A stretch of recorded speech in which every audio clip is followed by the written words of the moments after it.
여러분, 사람이 실체는 그 마음이라고 성경은 정의를 했습니다. 우리는 인간이잖아요. 우리를 사람입니다. 근데 사람의 실체는 몸뚱이가 아니고 그 심령, 마음이라는 겁니다. 마음은 우리 눈에 보이지 않습니다. 우리 심령 자체가 우리 육안으로 식별할 수 없습니다. 우리는 우리 몸뚱이를 보는 겁니다. 그런데 성경은 잠언 23장 7절에 대저 그 마음의 생각이 그 사람이다 이렇게 선언해 놓고 있습니다. 우리 상반부만 같이 읽겠습니다. 대저 그 마음의 생각이 어떠하면 그 의인도 그러한즉 이렇게 되어 있습니다. 자, 저를 보세요. 그 사람이 어떤 사람인지를 알려면 그 마음의 생각을 보면 그 사람이 어떤 사람인지를 안다는 겁니다. 대저 그 마음의 생각이 그 우인이다. 굉장히 의미심장한 말씀입니다. 제가 늘 말씀드리지만 바카스라고 하는 의약 음료수가 있습니다. 근데 바카스라고 쓴 것은 사실은 바카스 병, 용기, 그릇이지 바카스가 아닙니다. 그 안에 들어있는 노란 액체가 바카스입니다. 코카콜라라고 우리가 좋아하는 음료가 있습니다. 코카콜라라는 것은 겉에 용기, 병에다가 코카콜라라고 써있지 내용물이 코카콜라라고 써있지는 않아요. 용기를 보면 코카콜라 병이고 실제 내용물이 코카콜라입니다. 검은 액체가. 그렇죠? 우리는 우리 육체가 나라고 생각하지만 하나님은 우리 속에 들어있는 우리의 심령을 나로 봅니다. 그래서 사람이 마음에 쌓은 선한 생각에서 선한 것을 입으로 말하게 돼 있고 선한 행동을 하게 된다는 거예요. 사람이 늘 마음에 선한 생각을 한다. 그 사람은 선한 말을 하게 되고 선한 행동으로 결과가 나타납니다. 사람이 마음에 쌓은 악에서 악한 것을 내고 악한 행동을 하게 되는 거예요. 하나님이 보실 때에는 우리 겉사람을 보지 않습니다. 하나님이 안 보는 건 아니지만 보시지만 중요하게 생각질 않아요.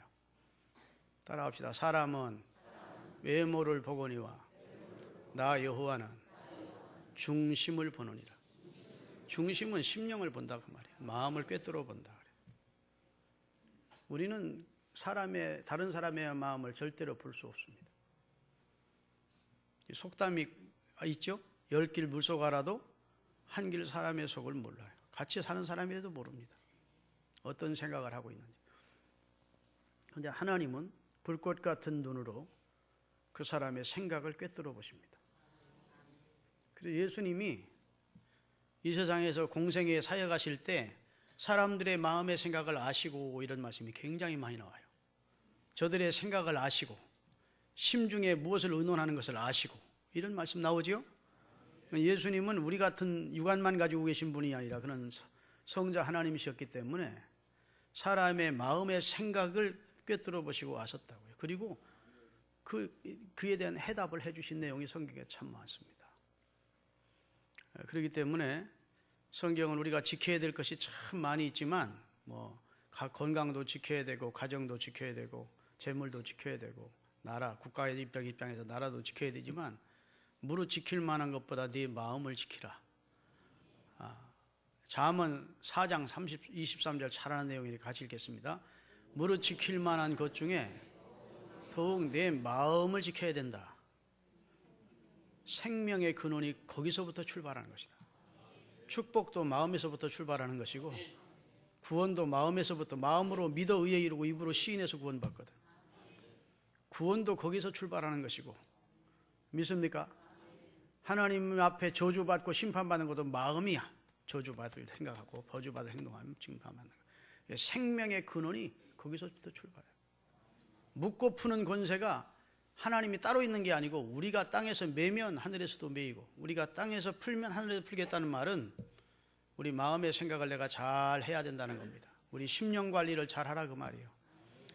그래서 불신자들은 마음이라고 표현하지만 우리 그리스도인 입장에서는 그 마음을 심령이라고 표현하는 겁니다. 심령이 강건해야 돼요. 심령이 건강해야 돼요. 심령이 깨끗해야 돼요. 할렐루야. 심령이 정직해야 돼요. 하나님은 우리 심령에 초점을 두고 우리를 보십니다. 믿습니까? 그래서 빌립보서 4장 8절에 보면 사도 바울이 생각의 중요성, 마음의 생각의 중요성을 강조하고 있어요. 자, 같이 읽겠습니다. 좀 띄우세요. 빌립보 4장 8절.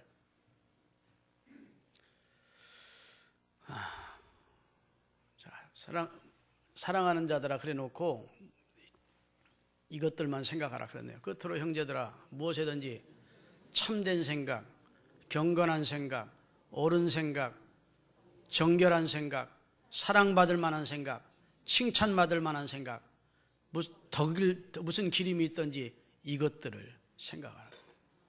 그럼 생각은 육체에서 하는 겁니까? 마음에서 하는 겁니까? 마음에서 하는 거거든요. 여러분, 사람의 마음의 좌소가 육체 안에 있습니다. 그래서 우리 마음이 육체에 들어있어요. 근데 그 마음의 좌소 안에 하나님의 영혼이 들어갑니다. 영혼의 좌소가 마음이에요. 신학에서 배우는 겁니다. 영혼이 자리 잡고 있는 곳이 마음이에요. 아멘. 마음이 자리 잡고 있는 것이 육체예요. 그런데 하나님은 우리 마음과 우리 속에 있는 마음 속에 있는 영혼을 함께 보시기 때문에 심령이라는 표현을 하는 겁니다. 믿습니까? 근데 이 심령이 하나님 보실 때 칭찬받을 만한, 사랑받을 만한, 축복받을 만한, 은혜받을 만한 그런 생각을 하고 살라는 거예요. 왜냐하면 내 생각이 곧 나이기 때문입니다. 할렐루야.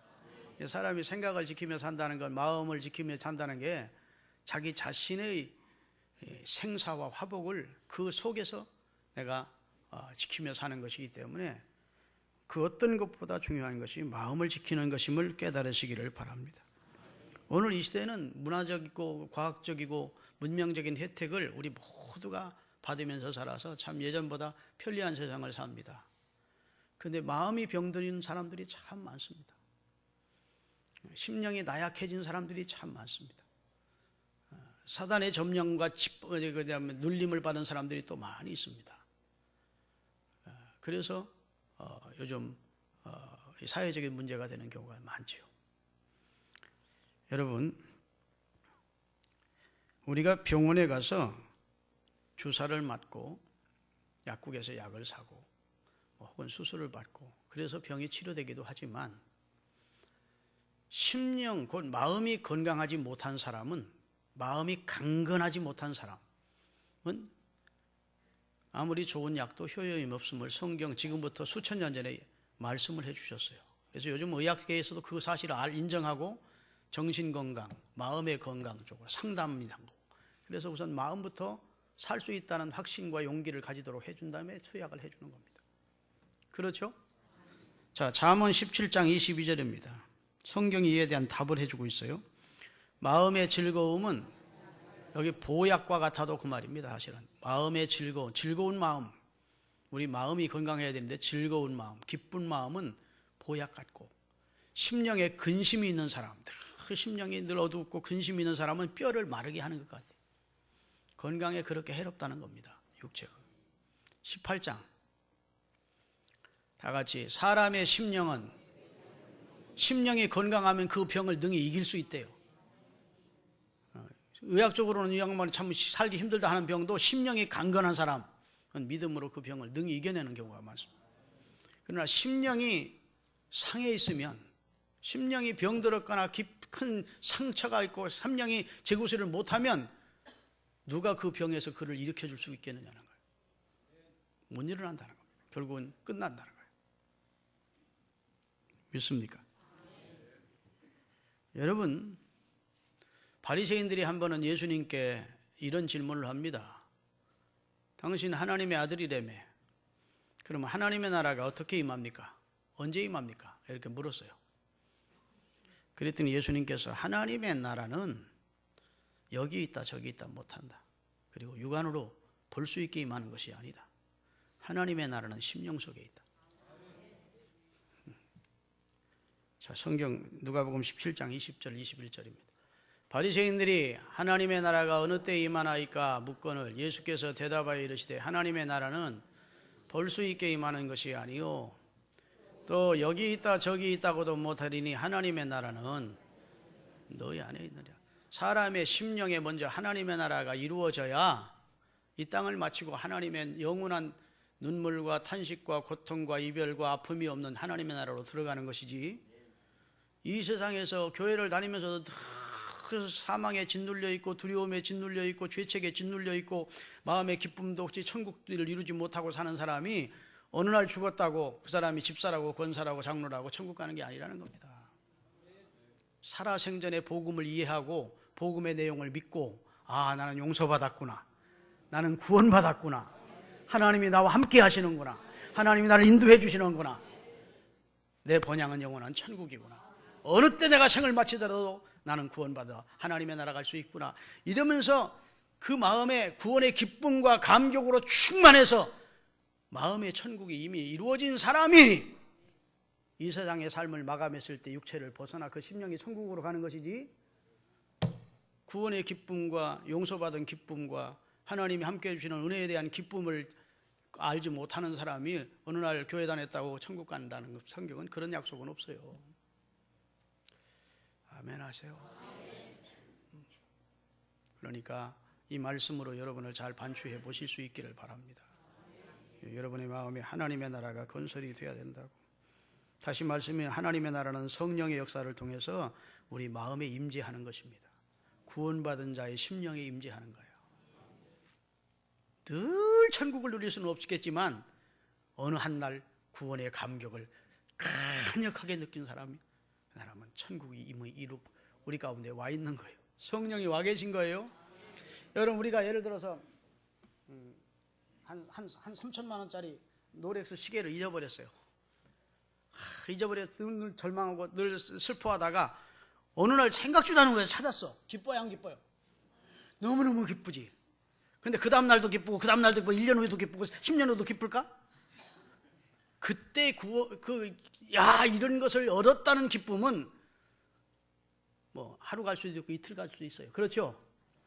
그게 한 달 가고 1년 가고 10년 가고 그러는 게 아니야. 구원의 기쁨이라고 하는 것은 어느 날 감격적으로 눈물 콧물 흘리면서 내가 용서받고 구원받았다는 기쁨을 누리게 돼.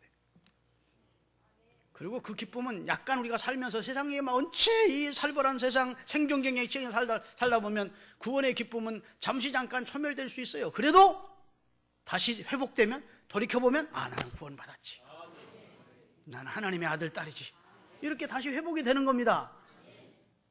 할렐루야. 다시 말해서 구원의 기쁨과 감격을 한번 맛본 사람을 성경은 목욕회개한 사람으로 표현하는 거예요. 그럼 구원받은 사람이야. 늘 1년 360을 하루 시간 그냥 띵띵 호화 하면서 하는 사람은 또라이지. 그런 사람은 세상에 없어요. 일도 해야 되고 직장도 다녀야 되고 사업도 해야 되고, 그래야 안 그래요? 수많은 대인관계 속에 살지. 그래도 마음 밑바닥에 오뚜기처럼 탁 서는 거예요. 나는 구원받았지. 무슨 일을 만나도 딱 쓰지. 오뚜기의 특징이 뭐예요? 탁 쓰는 거예요. 그 밑에 뭐가 있기 때문이죠? 쇳덩어리가 있어서 탁탁 세워주는 거예요. 무슨 일을 만나도 나는 구원받은 하나님의 아들이지. 딱딱 서는 겁니다. 그게 이제 구원의 기쁨을 경험한, 구원받은 천국을 경험한 사람들의 삶이라고. 목사님, 나는 마음에 천국이 없는데요. 그들이나 있었는데 지금은 그게 없는 것 같으면 그래도 걱정하지 마. 한번 구원의 기쁨을 맛본, 할렐루야, 그런 사람은 늘 그 마음속에 하나님은 이미 천국이 건설된 사람으로, 성령의 임재가 있는 사람으로 성경은 진단을 하고 있는 것입니다. 할렐루야. 여러분, 사람들이 살면서 운명을 탓하고 환경을 탓하는 사람들이 참 많습니다. 나는 운명을 잘못하고 났다느니, 환경이 내게 너무너무 어렵게 한다느니. 그러면 늘 불행해하는 사람이 많은데, 잘 들으세요. 지금 사람이 자기 마음을 다스리지 못하면 환경도 운명도 못 다스리는 겁니다. 그러나 자기 마음을 다스리는 사람은 운명도 바꿀 수 있어요. 환경도 변화시킬 수 있습니다. 마음을 지키는 것이 우선 중요합니다. 마음을 강건케 하고. 오늘 본문에 모세의 후계자 여호수아에게 하나님은 귀한 일을 맡기시면서 세 번이나 강조합니다. 너는 마음을 강하게 하고 담대해라. 마음을 강하게 하고 극히 담대해라. 또 마음을 강하게 하고 담대해라. 내가 너와 함께한다.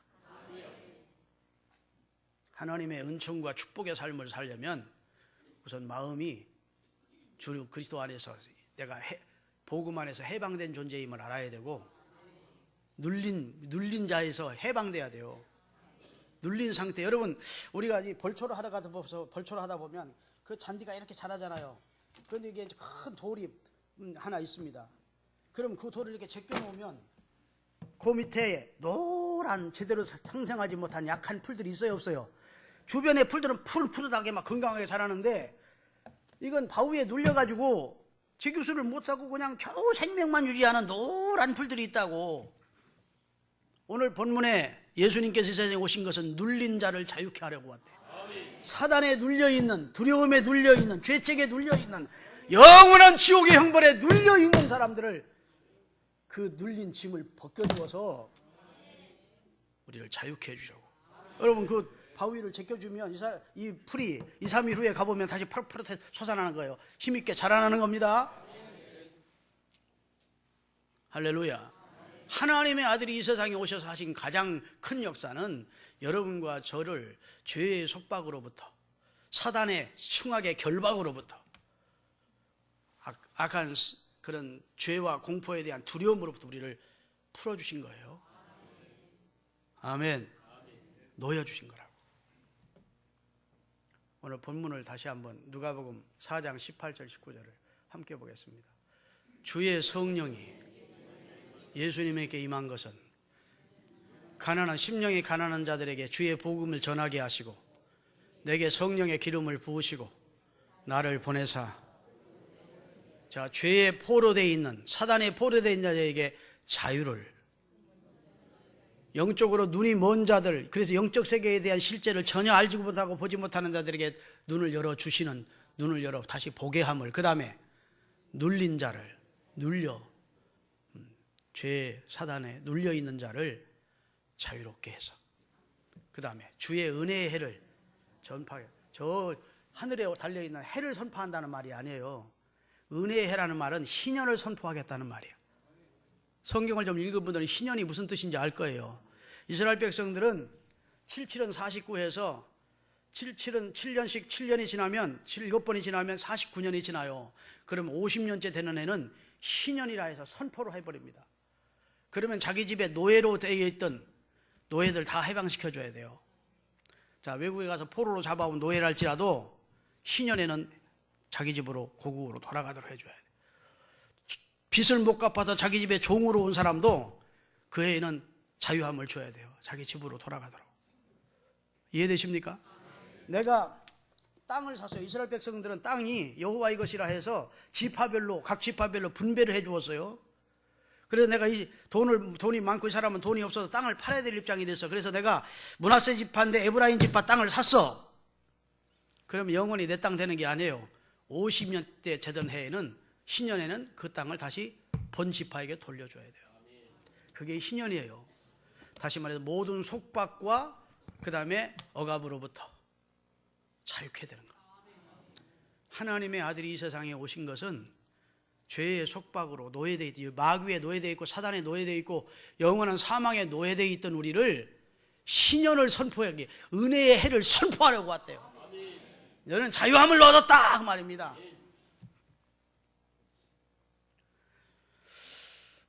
누가복음 13장 13절을 띄울게요. 다 같이 읽겠습니다. 누가복음 13장 13절, 16절이만.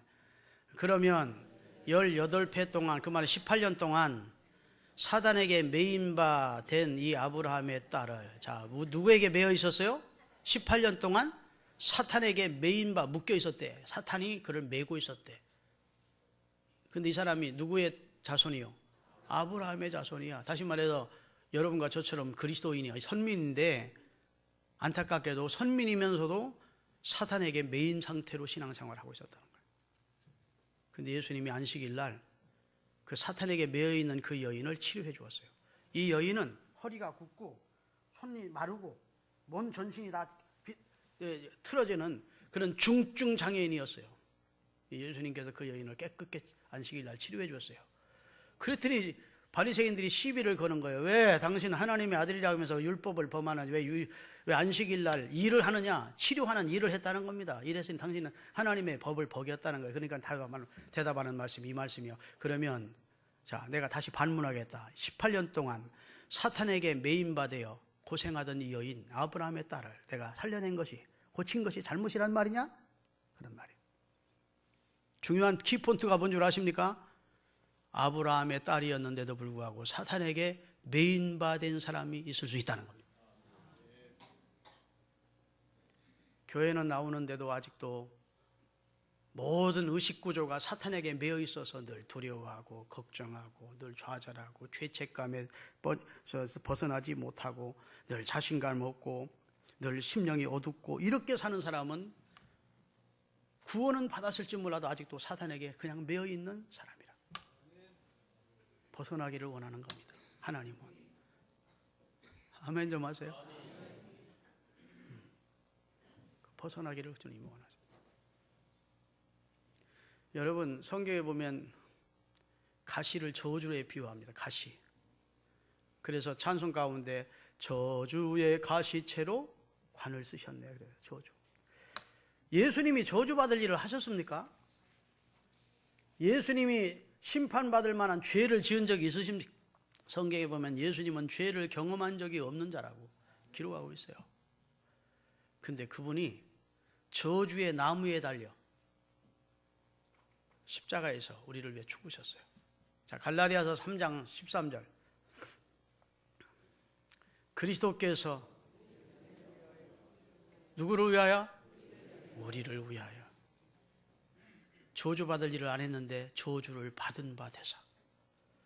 율법의 기록대로 하면 우리는 저주받아야 될 우리를 율법의 저주의 소리를 속량해 내셨으니 이는 나무에 달린 자마다 다 저주의 아래에 있다 했는데 하나님의 아들이 병사한 것이 아니고 자연사한 것이 아니고 객사한 것이 아니고 십자가라는 나무, 구약에 말씀드린 저주의 나무에 달려 저주의 가시관을 쓰시고 우리 위해 죽어주셨다. 그 이유가 그가 우리를 대신하여 저주를 받은 바 되셨어. 우리를 대신했다는 건 뭐냐면 우리가 받을 저주를 주님이 대신 담당하시고 우리를 속량해냈다는 겁니다. 저주에서 우리를 완전히 자유케 하시고 우리를 구원해냈다는 거예요. 잘 들으세요, 여러분. 8.15 광복절에 1945년 우리가 해방을 받았습니다. 그때 우리 엄마 아버지들은 다 기뻐서 기뻐 뛰었습니다. 당장 쌀이 생긴 것이 아닙니다. 당장 돈이 생긴 것이 아니고 당장 주의가 높아진 것이 아니에요. 왜 그렇게 기뻤습니까? 자유를 얻었기 때문에, 권리를 되찾았기 때문에, 국가의 주권을 찾았고 자유를 얻었다. 근데 그 자유를 우리 힘으로 얻었습니까? 유엔의 힘이었습니까? 유엔군의 힘이었습니다. 김구 대주석께서 세운 임시정부가 있긴 했지만 대일본 제국을 임시정부에 있는 몇 사람의 군인들이 대항할 수 없었어요. 청산리 전투라는 곳에서 김자준 장군이 조금 승리를 했지만 그 외에는 다 지리멸멸했습니다. 기껏 한다는 것이 도시락 던지고 도시락에 폭탄 넣어서 약간의 우리가 살아있다는 것을, 우리 민족이 그래도 이런 독립에 대한 의지가 있다는 것을 표시했지만 우리 힘으로는 해방, 독립을 이룰 수가 없었다. 그렇죠? 유엔이라고 하는 강력한 군대가 항복을 권하다가 권하지 않으니까, 듣지 않으니까 히로시마와 나가사키에 두 폭탄을 투하하는 바람에 그렇게 교만했던 그들이 항복을 하고 우리에게 자유를 선언하고. 믿습니까? 여러분, 우리 힘으로 우리가 자유케 될 수 있습니까? 우리는 본질상 진노의 자녀이고 허물과 죄로 죽었었는데 우리 인간의 힘으로는 우리가 자유를 얻을 수 없어요. 우리 능력으로는 해방될 수 없었다고. 하나님의 아들이 당신의 보혈로 우리를 구원해내셨다. 그래서 우리가 구원받은 것은 우리 자력으로 얻은 게 아니기 때문에, 타력인 하나님의 아들 예수 그리스도의 은혜로 얻었기 때문에 우리가 이것을 타력 구원이라 해서 은혜로 얻은 구원이라고 생각하는 겁니다. 은혜로 우리가 얻은 구원이죠. 할렐루야. 여러분, 예수님이 나사로라는 사람을 죽은 자 가운데서 살려내세요. 그런데 나사로가 돌로 입구를 막은 토굴 속 무덤에 들어가 있었어요. 수족을 배로 동인 채로 이미 장사를 치렀어요. 예수님이 그 과정을 다 설명할 수 있는 시간이 없으니까 없지만 그 무덤 앞에 서서 돌을 옮겨놓게 하시고 나사로야 나오너라 이렇게 말씀하셨어요. 그랬더니 죽었던 나사로가 일어나는 거예요. 그리고 수족은 배로 동여 있으니까 강시처럼 이러면서 나왔을 거야. 그랬더니 자, 요한복음 11장 44절에 주님이 뭐라 하시는지, 죽은 자가 수족을 배로 동인 채로 나오는데 그 얼굴은 수건에 쌓였더라. 예수께서 이르시되 풀어놓아 자유롭게 다니게 해주라. 풀어놓아 자유롭게 다니게. 이 말씀이 중요합니다. 여러분과 저를 예수님께서 철중아 살아나라, 명주야 살아나라, 주홍아 살아나라, 그리스도를 통해서 선언해서 우리가 살아났어. 그런데 우리가 아직도 수족을 배로 동인 채로 그냥 두려움과 혹은 불신과 그런 여러 가지 죄책과 이런 것들이 배로 동인 채로 힘없이 사는 그리스도인이 될 수 있다고. 그래서 오늘 저에게 하나님이 이 말씀을 전하라 하시는 걸 겁니다. 여러분 가운데 구원은 얻었는데 생명은 얻긴 했는데 수족을 배로 동인 채로 다니는 사람들을 네가 풀어놓는 말씀을 전해라. 네가 풀어놓은 자유자가임을 선언해 주어라. 그래서 오늘 이 말씀을 전하게 하실 거예요.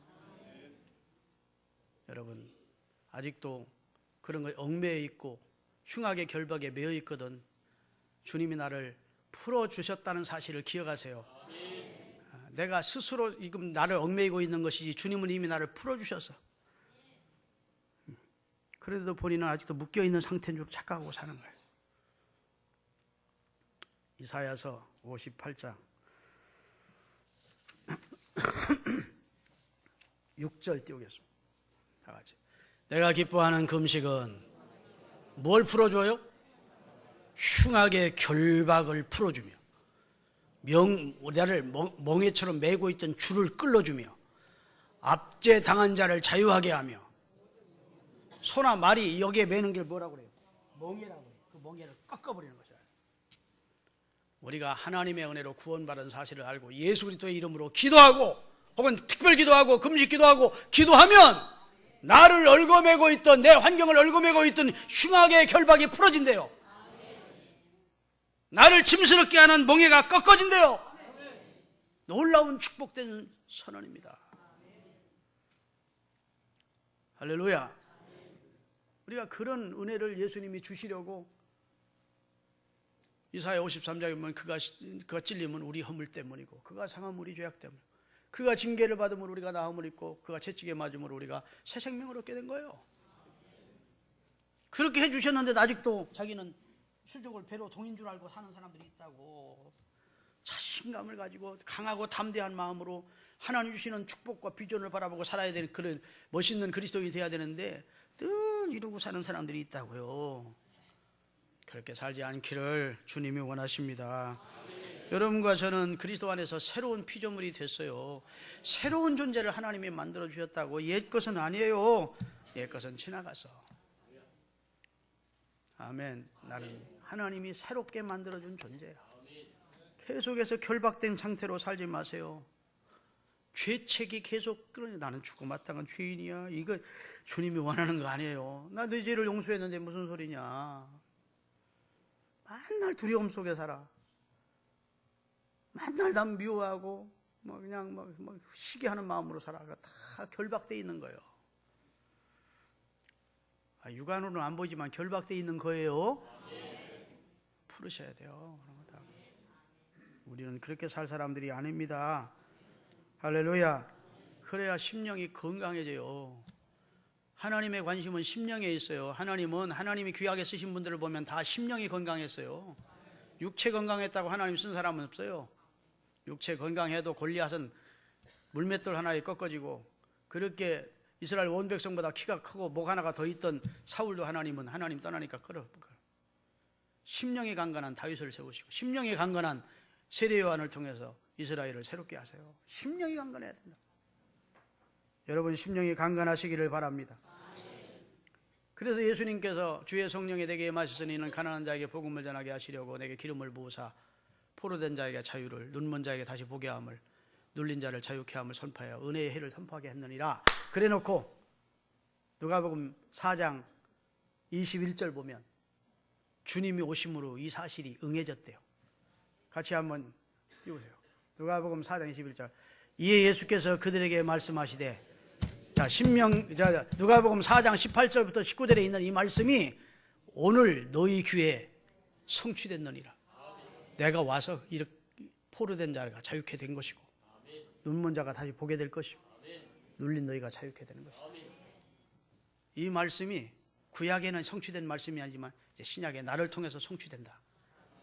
이런 예수님이 선언을 하신 줄로 믿으시기를 바랍니다.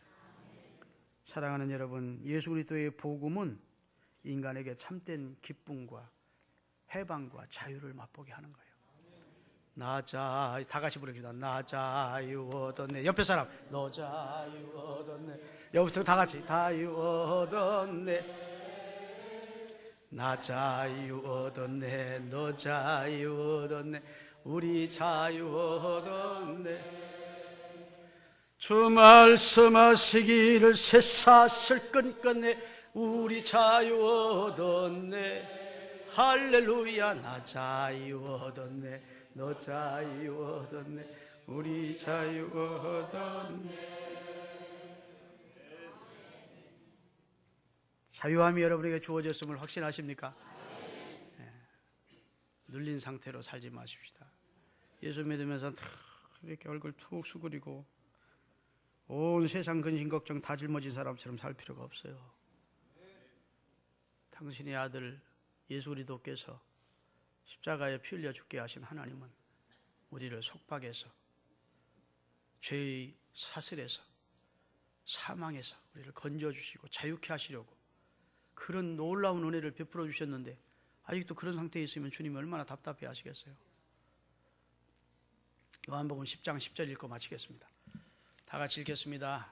도적이 오는 것은, 도적은 누구죠? 사탄을 말합니다. 도적이 오는 것은 도적질하고 죽이고. 자, 사탄이 어떤 사람에게 왔어. 사탄이 어떤 가정에 왔어요. 그 집은 절대로 잘 되지 않습니다. 사탄이 오는 것은 그 사람의 영혼을 도둑질하고 죽이고 멸망시키러 오는 거예요. 그렇죠? 그래서 무당 자식들하고 결혼하기를 원하는 사람은 없어요. 그 집은 결국 망해. 귀신 섬기던 가정은 결국은 망하게 돼 있어요. 그러나 내가 온 것은, 예수님이 하시는 말씀이니까 내가는 누구예요? 예수님이죠. 예수님이 오신 이유는 양된 우리로 하여금, 어린 양된 우리로 하여금 생명을 얻고, 생명이 뭐예요? 그리스도를 통해서 우리가 생명을 얻었어, 자유를 얻었어, 해방의 기쁨을 맛봤어. 그리고 그 풍성한 은혜를 누리게 하시려고 우리 주님이 오신 거예요. 예수 안에서 이제 자유함이 있음을 선언하시고, 아멘. 마음을 강하게 하시고 담대히 하시고 그렇게 살아가시는 하나님의 아들, 딸 되시기를 바라겠습니다.